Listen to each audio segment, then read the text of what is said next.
For decades, humanity carried a scar across its collective heart, a wound carved not by defeat, but by loss.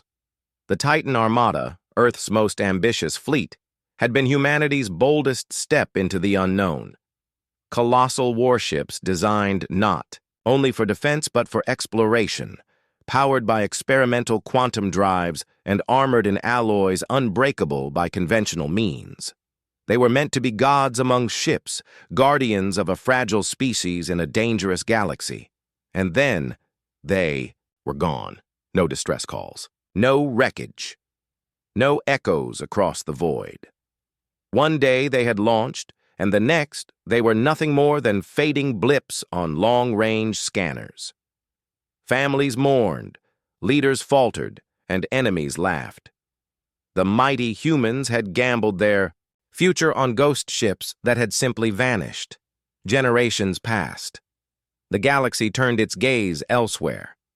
Alien empires rose and fell, alliances formed and shattered, and through it all, humanity endured.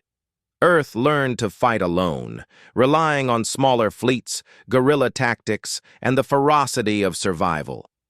Yet always, there was the whisper of what had been lost.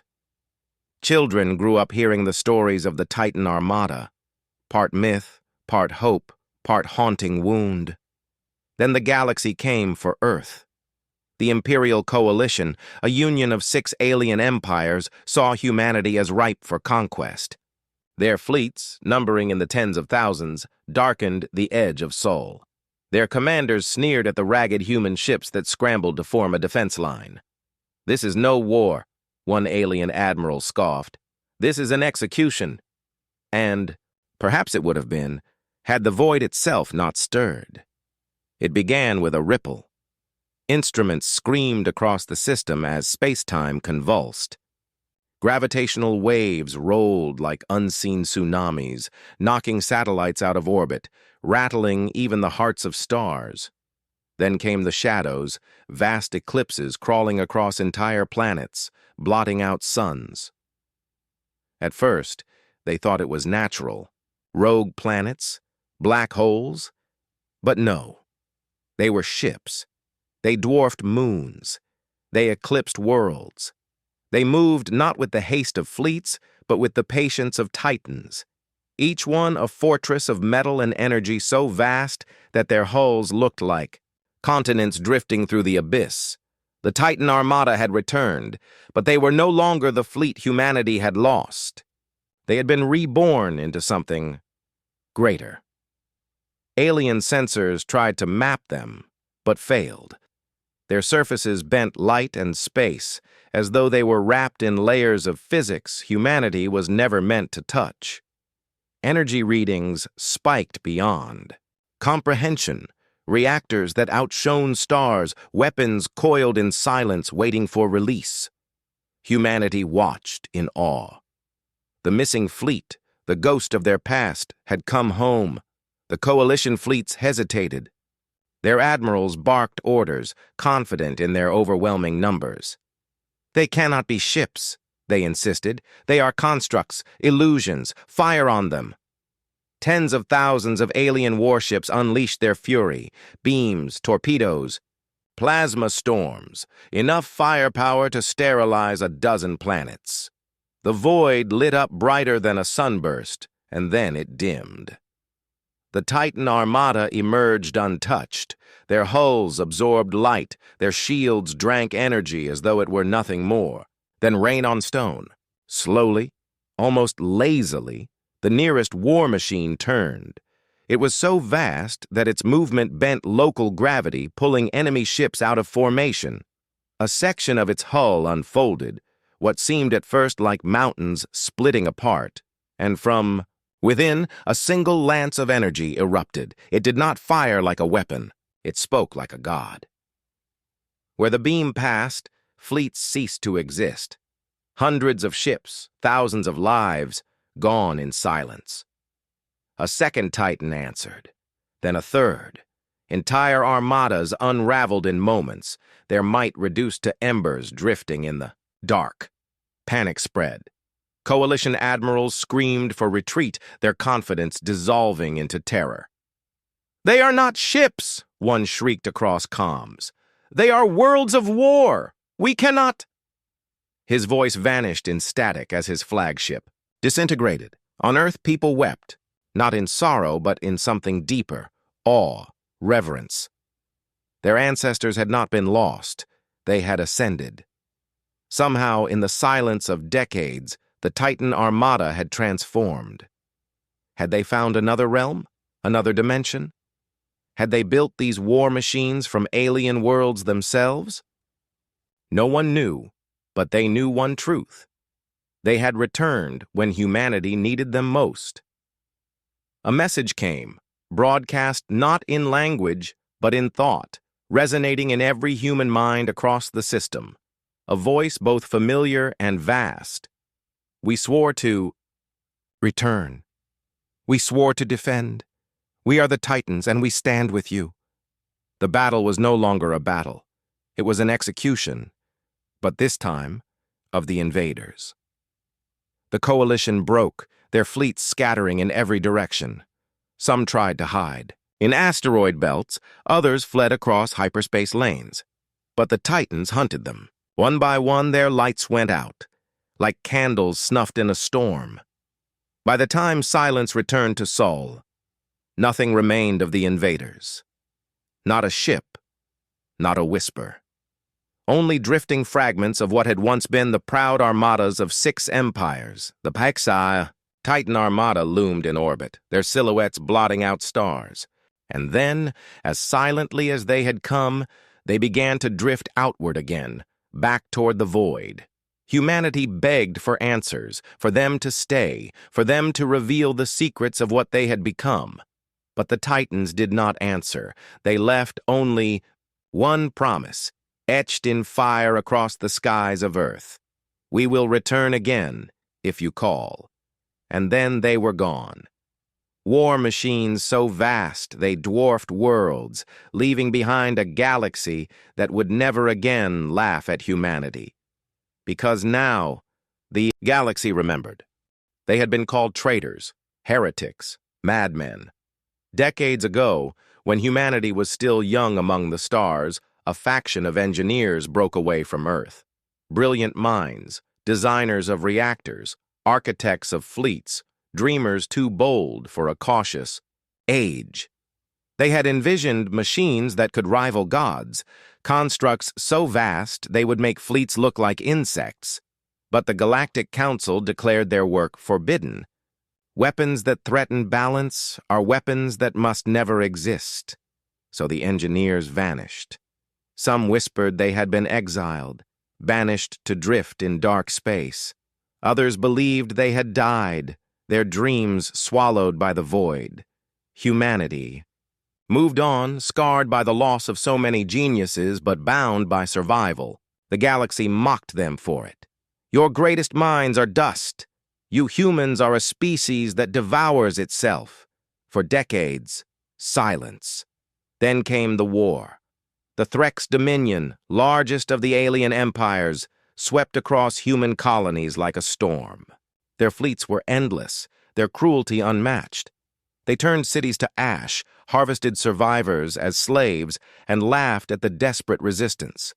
Earth prepared for the inevitable, annihilation. The Dominion's armadas gathered at the edge of Sol, blotting out the stars with their sheer numbers. Their emperor promised the humans would not just lose their world, but their history, their memory, their place in the galaxy. Humanity's last fleets, fragile cruisers, battered destroyers, stood ready to fight, not to win, but to die with defiance.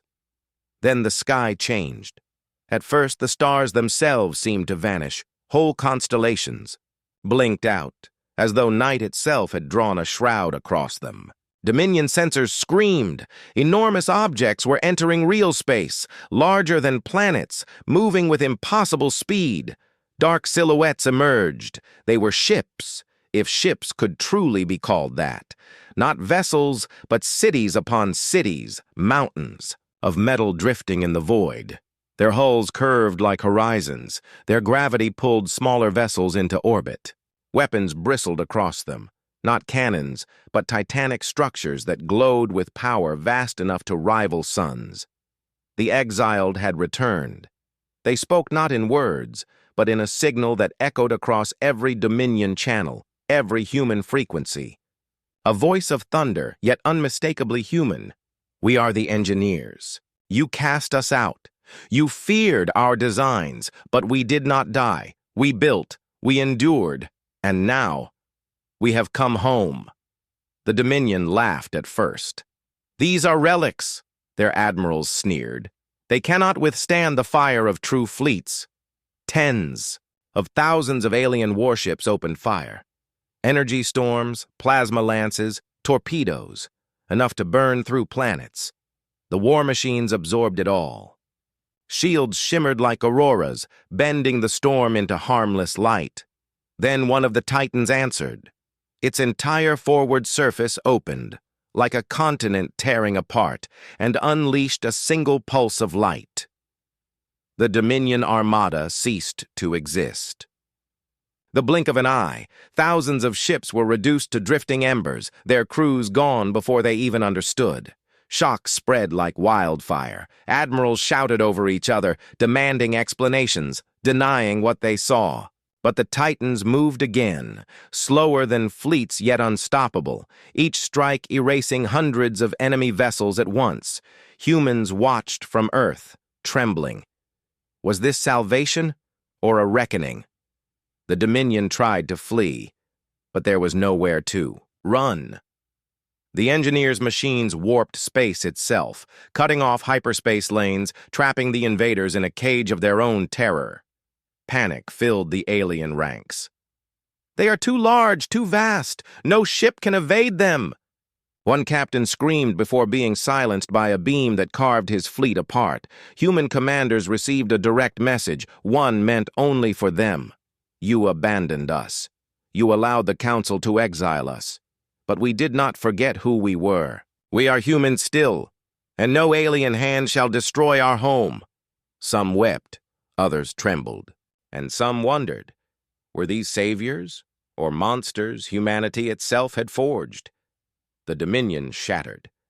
What had been a proud armada of 10,000 ships became wreckage drifting among the stars. Their emperor, who had sworn to enslave Earth, was reduced to a fleeing speck, his flagship torn from the void by a Titan's tractor beams and crushed like a toy in its grip. And when it was done, silence returned. The exiled machines loomed in orbit, dwarfing Earth itself. Humanity stared upward, uncertain. Their lost kin had returned as gods of war, but gods demanded tribute, gods demanded obedience.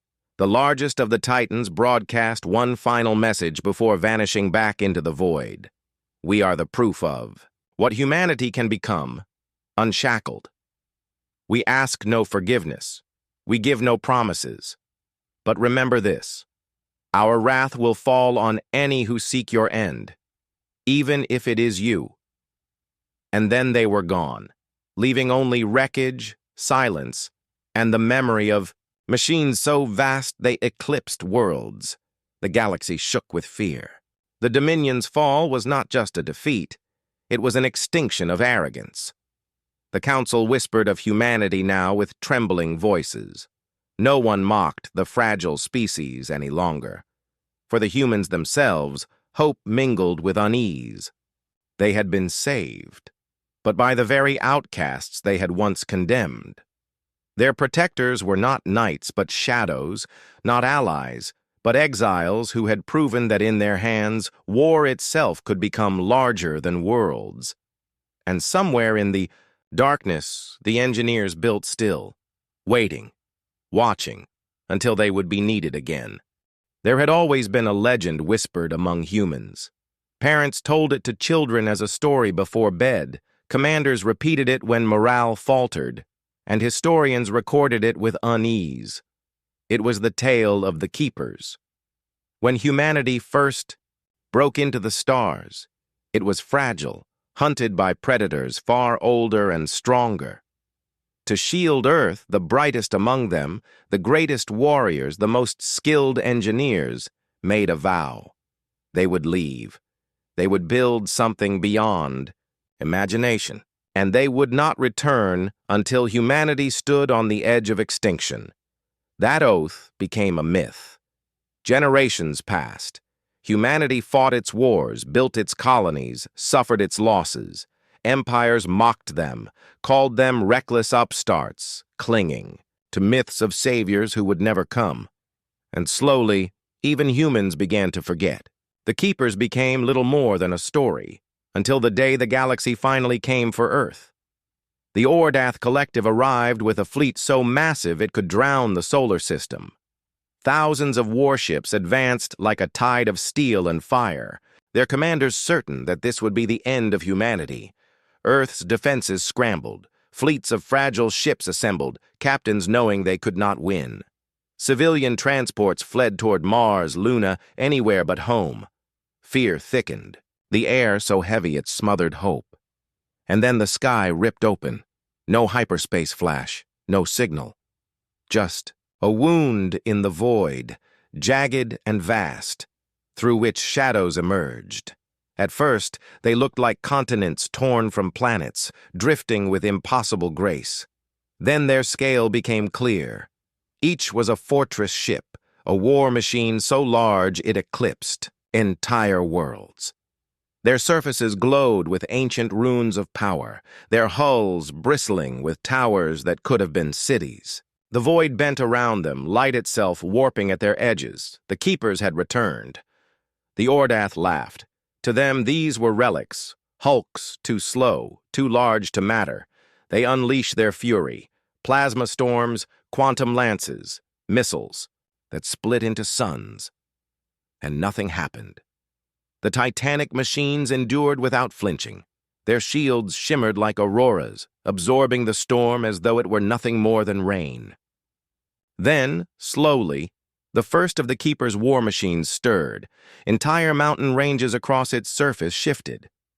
What looked like valleys split open, glowing with energy drawn from reactors that hummed like stars. A weapon fired, not a beam, not a missile, but something purer, brighter. A spear of light crossed the void. Where it struck, Ordath ships simply vanished. No wreckage, no fire. Just silence. Dozens gone in an instant, erased as though they had never existed. The collectives, admirals panicked. They threw their fleets forward, desperate to overwhelm the giants, but the Keepers were patient.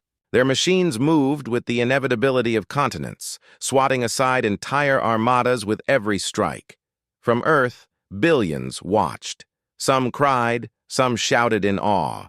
Others simply stared, unable to believe that the bedtime stories had been true. The Keepers were not myth. They were real, and their oath had never been broken. A signal reached Earth, not through comms, but through thought. A voice, deep, resonant, unmistakably human, echoed in every mind. Fear not. We swore to guard you. We swore to return. Humanity shall not fall while we still endure. The Ordath screamed, their fleets scattered, their pride shattered. What had been a march to conquest became a slaughter. One by one their ships fell, erased by weapons that dwarfed imagination. Some tried to flee through hyperspace, but the Keeper's machines locked space itself, cutting off escape. There was no mercy. Within hours, what had been the greatest fleet ever assembled was nothing but drifting fragments. The collective, once arrogant beyond measure, had been humbled in silence. When the battle ended, the Titans drifted closer to Earth.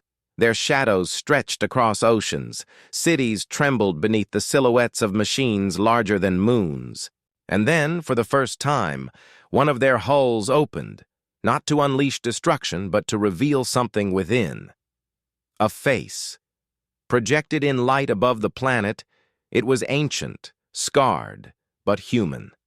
A Keeper. "We did not abandon you," the figure said, his voice echoing across Earth and stars alike. "We waited. We built. And when the day came, We returned. But we are not your masters. We are your oath fulfilled. When danger rises again, so shall we. Until then, remember us. And just like that, the Titans turned. Without haste, without farewell, they drifted back into the wound in space. One by one, the colossal war machines vanished into silence, leaving behind only wreckage of alien fleets and a galaxy shaken to its core. The Ordath never recovered. Their empire fractured, terrified by what they had faced. Other species whispered in fear of humanity, not because of what humanity was, but because of what guarded them. And on Earth, children once again whispered the story of the Keepers. Except now, it was no longer a story. It was truth. For decades they had been missing, but they had never abandoned their oath. Their war machines dwarfed worlds, their power shattered empires, and their promise lingered in every human heart. The Keepers would come again, when humanity needed them most, and the galaxy prayed that day would never arrive.